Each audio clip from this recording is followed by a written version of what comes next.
Chapter 1 of Mary Kay Way by Mary Kay Ash. Golden Rule leadership teaches us to do unto others as we would have others do unto us. The Bible teaches us in the book of Matthew 7:12 that this message is just as meaningful today as ever. Of course, it was meant for everyone, but what a perfect rule of conduct for leadership. Unfortunately, many people today consider the golden rule a tiresome cliche, but it is still the best key to leadership. At Mary Kay Inc., we take it very seriously. Every leadership decision is based on the golden rule. Following the golden rule can bring success. When I first sat down to write a book about the way I thought a company should work, I wanted to provide a guide for leaders that would serve as a model for working with people. Being a mother, a grandmother, my maternal instinct made me want to do for my associates what every mother wants to do for her children. What's best for them? I had spent many years working for someone else, so I knew firsthand what it was like to be accountable to another person. Beginning my own business and being determined to implement a leadership style that would engender enthusiasm, I vowed that my company would never repeat the wrongs that I had witnessed in other companies for which I had worked. People would be treated fairly. I would always think, if I were this person, how would I want to be treated?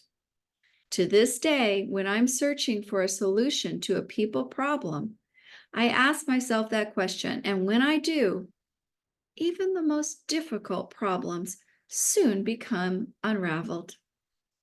Many of the unpleasant experiences in my previous career taught me the rules for dealing with people. I can remember once spending 10 days on a round-trip bus ride from Texas to Massachusetts with 57 other salespeople on a home office pilgrimage that was to be our reward for being sales leaders. It was a horrendous trip with several bus breakdowns, but we were all willing to endure it for the pot of gold at the end of the rainbow, meeting the president of the company as guests in his home. But instead, we were given a tour of the plant. Now, a manufacturing plant can be very interesting and a nice place to work. Ours is, but I was there to meet the president. When we were finally invited to the president's home, we were only allowed to walk through his rose garden, and we never even had an opportunity to meet with him personally. What a letdown! Needless to say, it was a very long and quiet bus trip back to Texas for all 58 of us. Another time, I was attending an all-day sales seminar and was anxious to shake the hand of our sales manager, who had delivered an inspiring speech. After waiting in line for 3 hours, it was finally my turn to meet him. He never even looked at me. Instead, he looked over my shoulder to see how much longer the line was. He wasn't even aware that he was shaking my hand, and although I realized how tired he must have been, I too had been there for 3 hours and was just as tired. I was hurt and offended because he had treated me as if I didn't even exist. Right on the spot, I made the decision that if I ever became someone whom people waited in line to shake their hands with, I'd give the person in front of me my undivided attention, no matter how tired I was. I have been fortunate. Mary Kay has become a large company, And many times I've stood at the head of a long reception line for several hours to shake hands with hundreds of people. But no matter how tired I was, I have always made it a point to remember the rejection I felt waiting in that long line to shake hands with that indifferent sales manager. With that in mind, I always look at each person squarely in the eyes and whenever possible, try to say something personal. It might only be a comment like, I love your hair, or what a beautiful dress you're wearing. But I give each person my undivided attention, and I don't allow anything to distract me. Each person whose hand I shake is the most important person in the world to me at that moment. Once every month, a group of independent sales directors come to Dallas to visit the company for an educational program. Although as many as 400 women have attended these training sessions at one time, I always spend a portion of a day in a class with them. I know I was lucky enough to be one of those people years ago. And during their visit, I invite them all to come to my home for tea and cookies, which I personally bake. Time after time, I hear, Mary Kay, I've never eaten a cookie baked by the chairman of the board before. But you see, I never forget the time when we weren't invited to the president's home. And I make our people feel welcome in mine. Evidently, it's important for them to see how I live, for invariably they say that the visit to my home was the highlight of their trip.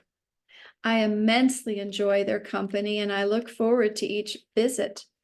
These women are very dear to me. New independent sales directors continue to come to our Dallas headquarters for a week of education and motivation.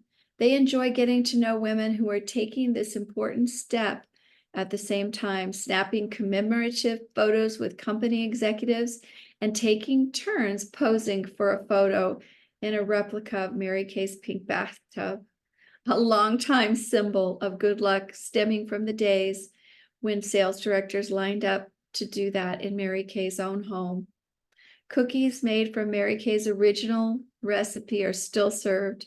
Attendees receive special inspiration from our top Salesforce achievers. I was lucky to be one of those teachers one time. Leaders at the top of the corporate ladder sometimes forget the mistreatment they had to endure before they got there. Or what it's worse, they try to get even.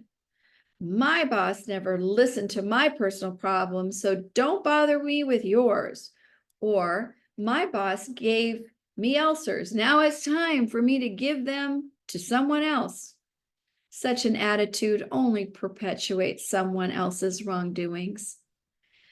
There are many stories I could tell you about some of my past experiences. Yet, surprisingly, when I take the time to review incident by incident, those managers were not as calloused and thoughtless as they might first appear.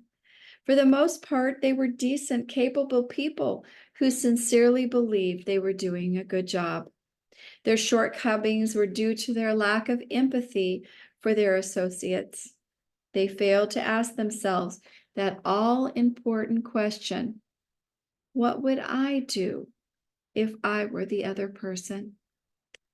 In the Mary Kay Independent Sales Force, an individual can expand and progress without moving up a traditional corporate ladder.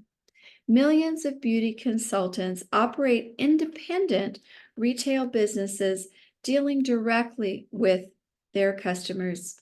Each independent beauty consultant defines her own goals, productivity, and rewards. One expression of this responsibility is the role of independent sales director. This individual builds a team, educates, and guides other beauty consultants. One of the first things I wanted my dream company to eliminate was assigned territories. I had worked for several direct sales organizations in the past, and I knew how unfairly I had been treated when I had to move from Houston to St. Louis because of my husband's new job. I had been making $1,000 a month in commissions from Houston sales unit that I had built over the period of 8 years, and I lost it when I moved. I felt like it wasn't fair for someone else to inherit those Houston salespeople whom I had worked so hard to build and educate. Because we don't have territories at Mary Kay, an independent sales director who lives in Chicago can be vacationing in Florida or visiting a friend in Pittsburgh and gain a new team member while there. It doesn't matter where she lives in the United States. She will always draw commissions from the company on retail sales made by that beauty consultant. Now, of course, today I'm going to go ahead and skip a little bit here. We used to have something called the adoptee system, and I think we still do, but we do mostly the directors do the Zoom meetings, and so they can have you can have all your people with you at the meeting. Prior to the internet and all that's happened recently with social, networking and being together online, we used to have in-person meetings, and we used to adopt the unit members of other directors and treat them as if they were our own. We would collect no commission based on their sales. It would just be because we wanted to give with no thought of receiving. And Mary Kay thought the adoptee system was so important. And so many of my consultants were adopted by other wonderful, beautiful directors. And I, in turn, adopted others from that lived in San Diego, that their director was in St. Louis or Miami or wherever. And so this goes on to talk about, giving and the adoptee program.